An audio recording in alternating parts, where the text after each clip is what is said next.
unha viaxe ao longo da historia das relacións sentimentais pois para ver como foi un pouco nas civilizacións previas a nosa. E comezamos pola prehistoria. Evidentemente, na prehistoria a vida era moitísimo máis dura, entón non tiñan ni moito menos o concepto de relación, deso estamos seguros, pero sabemos que coexistían vínculos e que eran modelos moito máis flexibles que agora, e que cada comunidade pois adaptábase un pouco á súa maneira. Segundo cada comunidade convivían ou tiñanas dun xeito ou doutro. As primeiras civilizacións, se xa imos ao 3000, dende o 3000 ao 500 antes de Cristo, aí xa topamos que o matrimonio ligouse á propiedade e á herdanza. Así que é certo que as elites sí que tiñan pois unhas relacións máis poligámicas, pero a maioría das relacións eran monógamas precisamente polo tema económico.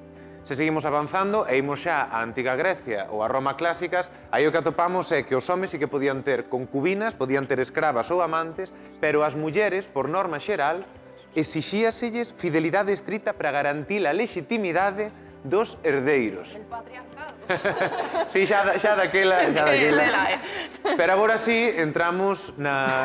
Realmente, a que máis influía era sobre todo eso, as clases medias e clases baixas. Era así, os ricos, habendo diñeiro, podías argallar un pouco máis o que quixeras. E se xa entramos na Idade Media, aquí sí, a Igrexa Cristiá impuxo en Europa pois o matrimonio o monógamo, indisoluble, religioso, o que sí que había desta época eran, pois eso, as relacións extramatrimoniais.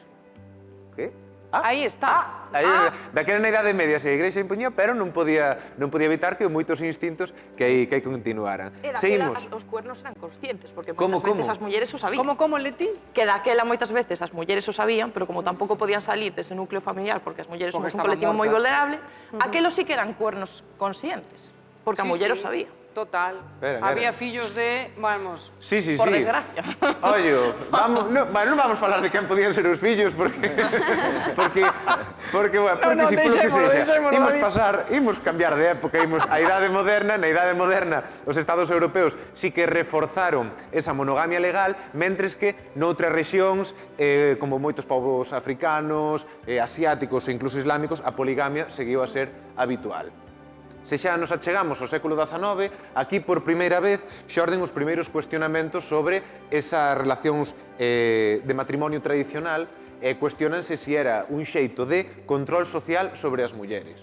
Así a todo, o antes e o despois veu na década dos 60 dos 70 con esa revolución sexual, o auxe do movemento feminista, dos dereitos civis e dos anticonceptivos, impulsaron ese pensamento de liberdade sexual e comeza a cuestionarse a monogamia. E é cando xa se empeza a visibilizar un pouco o concepto de amor libre.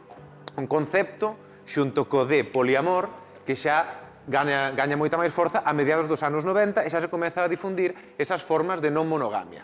Pero onde ven xa a maior visibilidade é na actualidade, onde o papel de internet e das redes sociais foi fundamental para visibilizar os diferentes tipos de relacións. Aínda así, a día de hoxe a monogamia segue a ser o tipo de relacións máis extendidas. Este é un pouco o breve paso pola historia. Bueno, un breve paso, pero que explica que evidentemente isto sempre existiu. Non?